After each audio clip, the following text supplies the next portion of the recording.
A stretch of California desert that officials call quiet produced more earthquakes in 3 days than most fault zones see in years, 350 of them. The strongest hit magnitude 4.7, shallow enough that 200,000 people felt the ground move from the Mexican border into San Diego. Seismologists call this routine.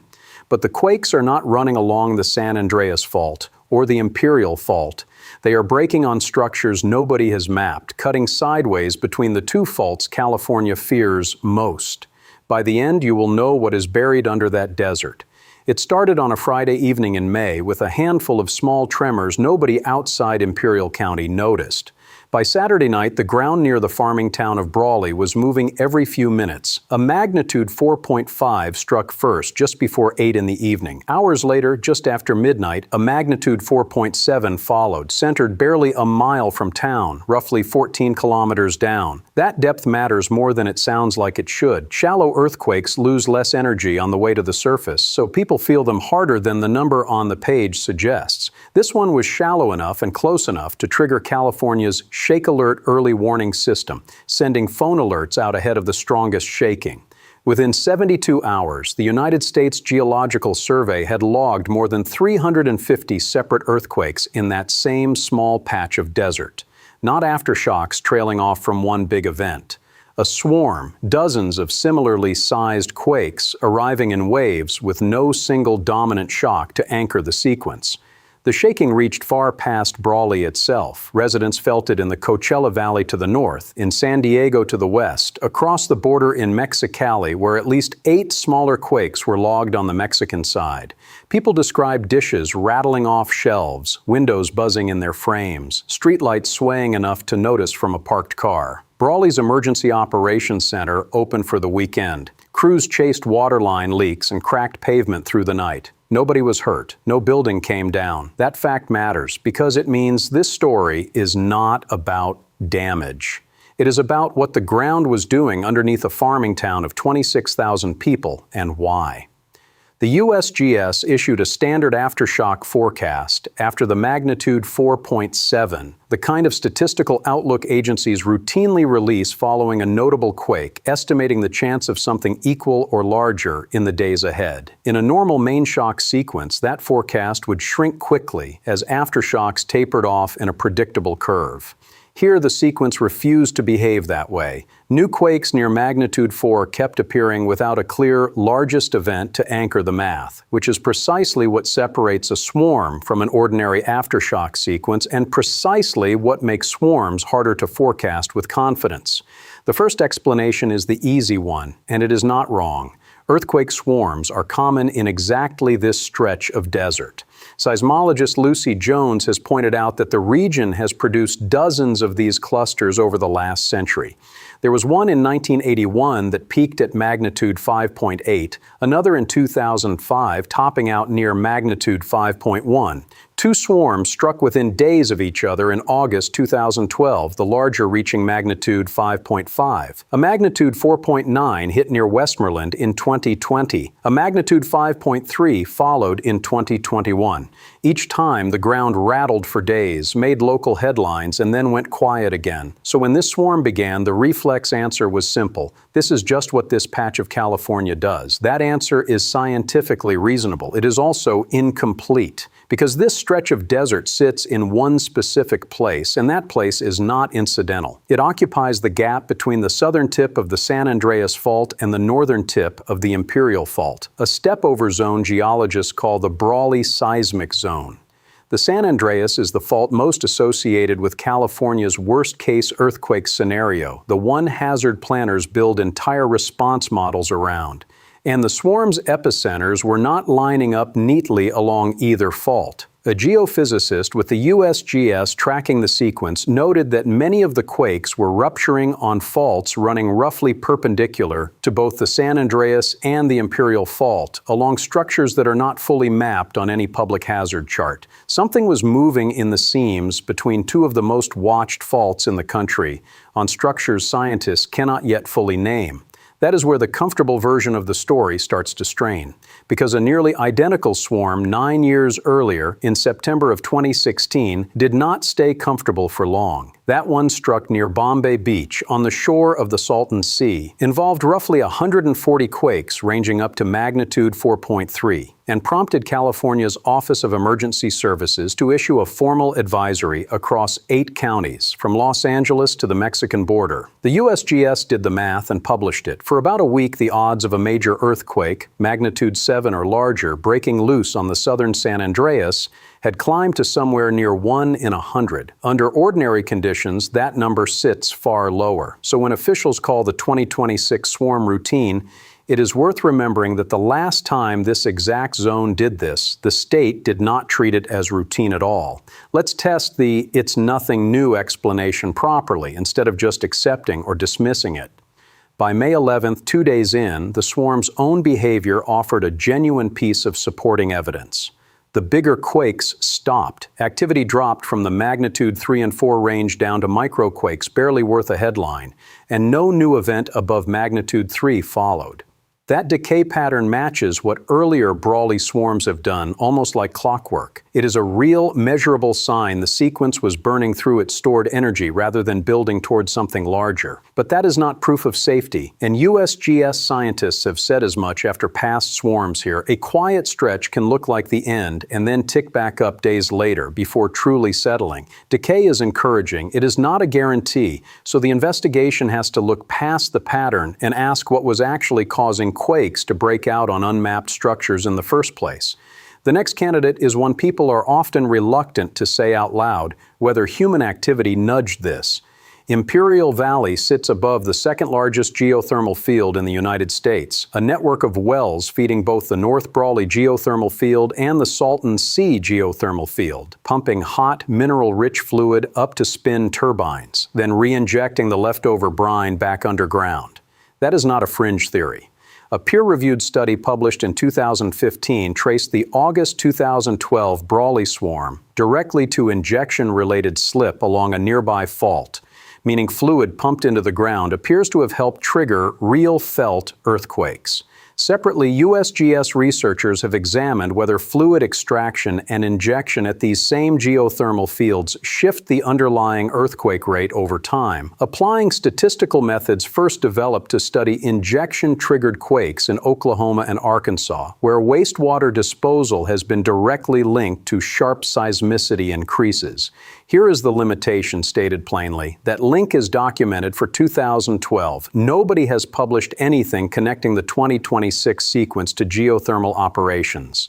The evidence points at an industrial cause that is entirely plausible in this valley and completely unconfirmed for this specific swarm. That distinction matters, and skipping past it would turn a real scientific finding from one event into an unproven accusation about another. The honest answer right now is that nobody knows whether the wells played any role at all this time, and no agency has claimed otherwise.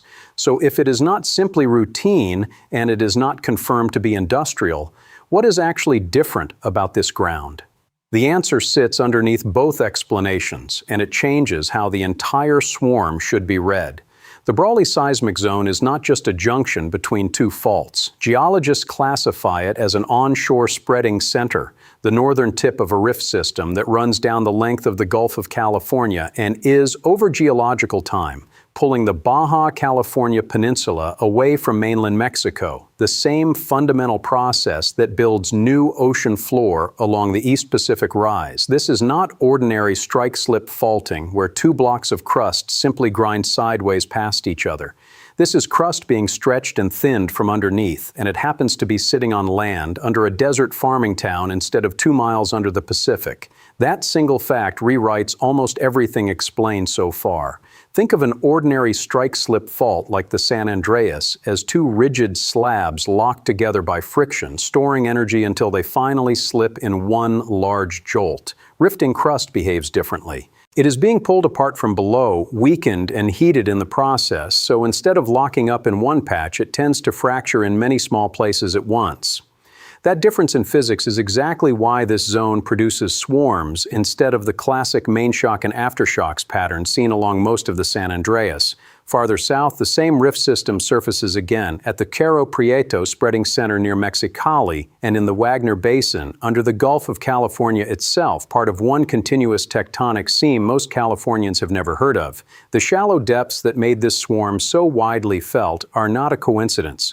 They are a signature of thin, actively stretching crust close to the surface, and that stretching crust is connected to something else hiding in plain sight. On the northern edge of the Brawley seismic zone sit 5 volcanic domes known as the Salton Buttes, built from thick, pale rhyolite lava rising along the southern shoreline of the Salton Sea. Their most recent eruption happened roughly 9,000 years ago, which in geological terms is recent, not ancient history. The USGS has stated there is no evidence this particular swarm is volcanic in nature, and that assessment holds. But the domes, the geothermal wells, and the earthquake swarm all draw from the same underlying heat and the same stretching crust. This has never really been 3 separate stories, an earthquake story, an energy story, and a dormant volcano story. It is one geological system, and the swarm is simply the part of it people can feel through their floors. With that mechanism established, the investigation's central, unresolved question comes into focus. If this ground is genuinely different, structurally connected to both the southern San Andreas and the Imperial Fault through a network of cross faults, can stress generated inside the Brawley seismic zone actually load one of those 2 larger faults enough to help trigger a bigger earthquake? Researchers modeling dynamic rupture scenarios in this exact region have treated the cross faults and buried normal faults beneath the Salton Sea as candidate structures capable of transferring stress onto the southern San Andreas. That is a real published line of scientific modeling. It is also, importantly, a modeled possibility, not an observed event.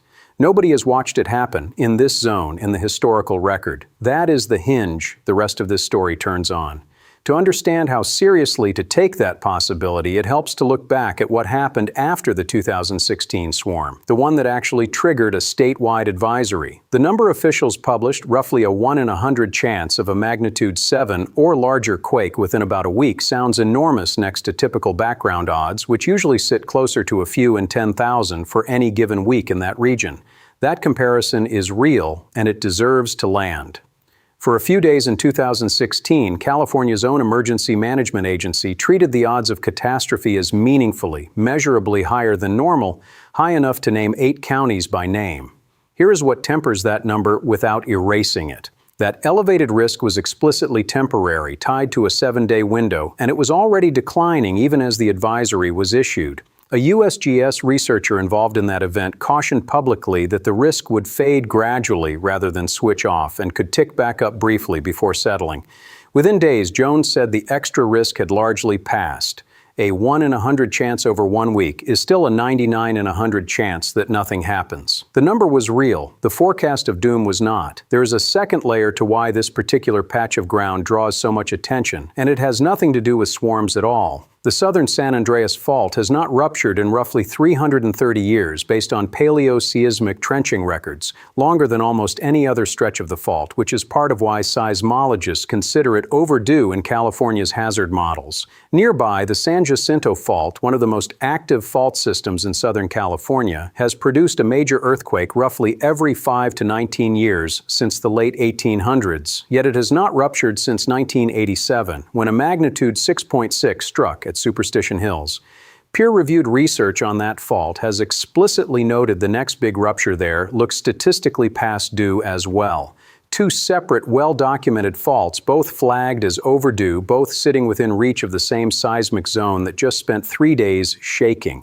That is a genuinely unsettling coincidence of timing, the kind that makes for an easy, frightening headline on its own. But before treating it as a countdown, it is worth applying the same test used earlier in this investigation. Does a real physical mechanism actually connect these facts, or are we just noticing 2 scary numbers sitting next to each other and assuming a relationship that the data has not shown? Here is the honest correction. The Brawley seismic zone has swarmed on a roughly regular cadence for over 4 decades. In 1981, 2005, twice in 2012, and 2016, 2020, 2021, and now in 2026. Every single one of those swarms happened while both the San Andreas and San Jacinto Jacinto sat in that same overdue window, because that window has lasted decades. And not one of those prior swarms, including the one that triggered a statewide advisory, actually escalated into a major rupture on either fault. The base rate of a swarm happening here is high. The base rate of a swarm triggering the region's long-feared big one is, in the recorded history of this zone, 0. That reframes the entire investigation. The Brawley seismic zone increasingly looks less like a fuse and more like a pressure gauge sitting exactly where two dangerous faults meet, a place that visibly releases the strain building at that junction rather than reliably transmitting it onward. The unresolved variable is whether that has always been true by circumstance, or whether some future swarm on some future date behaves differently, which is exactly the scenario the dynamic rupture models were built to test for. So where does that leave the actual event that started this investigation? What is confirmed? More than 350 earthquakes in 3 days, a peak of magnitude 4.7 at shallow depth, no deaths, no major damage, and a sequence that was already decaying by day 3. What is interpreted based on solid but not final evidence. This swarm sits atop an actively rifting piece of crust connected to a young volcanic system and a major geothermal field, and its cross-fault structure is mechanically linked to both the San Andreas and the San Jacinto systems. What remains open, whether geothermal operations played any role this time, and whether stress from a Brawley swarm could ever transfer far enough to help trigger a major rupture on either neighboring fault rather than simply venting in place the way it has every other recorded time before it. Scientists tracking the aftermath are watching a short, specific list. Whether the decay holds or the sequence reactivates in the coming weeks, the way some past Brawley swarms briefly have. Whether any quake migrates to greater depth, which can signal deeper fault involvement rather than shallow venting near the surface. Whether GPS stations and satellite radar detect new ground deformation along the San Andreas stepover near Bombay Beach, a measurable strain signal rather than a felt one, and whether thermal or gas readings near the Salton Buttes shift at all, which would be the first real sign this had turned volcanic, something that as of now has simply not happened, and that no agency has suggested is underway. So the title's claim earns a precise answer, not a simple one. This was a real fault shift on real structures that genuinely connect to the fault system responsible for California's worst-case scenario. That connection is documented, not invented. Whether it could ever rattle the entire West remains the open, low-probability question researchers are actively modeling, not a forecast anyone has actually made. Right now, seismometers are still listening around 5 quiet volcanic domes rising over the Salton Sea, recording tremors too small for anyone above ground to feel, while the rift beneath that desert keeps doing what it has done for millions of years, one small fracture at a time, watched but not yet understood.